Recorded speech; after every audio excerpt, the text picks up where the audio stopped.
قرآن پاک نے کہا یہودیوں پہ اللہ نے ذلت مسلط کر دی ہے، یہ ذلیل ہے،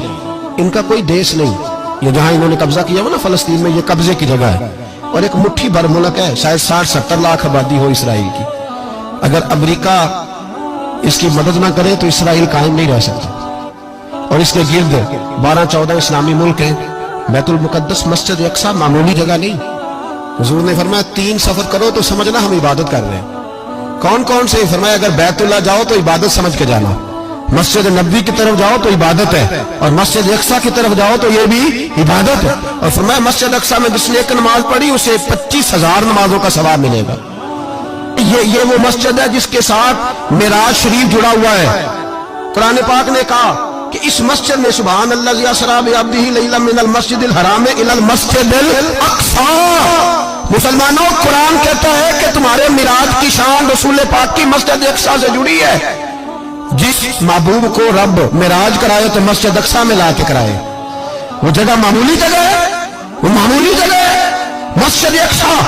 نبی پاک نے وہاں نبیوں کی امامت کرائی، 17 مہینے اس مسجد کی طرف منہ کر کے تیرے اور میرے رسول نے نمازیں پڑھی، چھوٹی جگہ ہے، اور پوری دنیا کا مسلمان اسے چاہیے شرم سے گڑ جائے۔ ایک امریکہ کا صدر بول کے کہتا ہے کہ اسرائیل کو اجازت ہے اسے دارالحکومت بنائے، اور مسلمان حکمران بیان دے رہے ہیں ظالموں لٹیرو، تم اپنی سیاستیں چمکانے کے لیے پہلے ایک دوسرے کو گالیاں دیتے ہو، پھر اکٹھے بیٹھ جاتے ہو نمبرنگ کرنے کے لیے، تم دین کے اس مسئلے میں سارے اکٹھے کیوں نہیں بیٹھے؟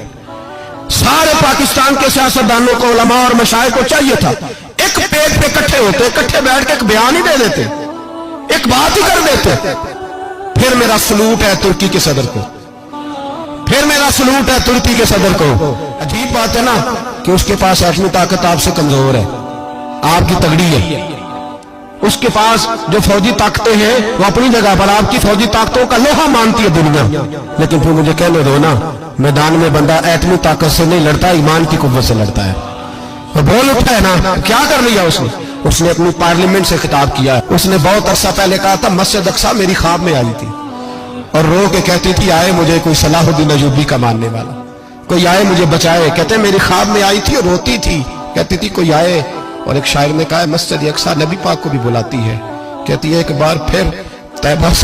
فلسطین میں آ، راستہ دیکھتی ہے پھر مسجد اقصی تیرا، ایک بار پھر سے طیبہ سے فلسطین میں آ،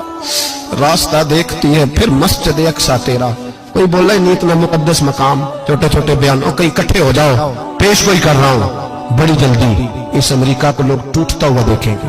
اس سے بکھرتا ہوا دیکھیں گے، اس سے لرزتا ہوا دیکھیں گے، اس لیے کہ مقابلے رب رسول سے اتنے آسان نہیں۔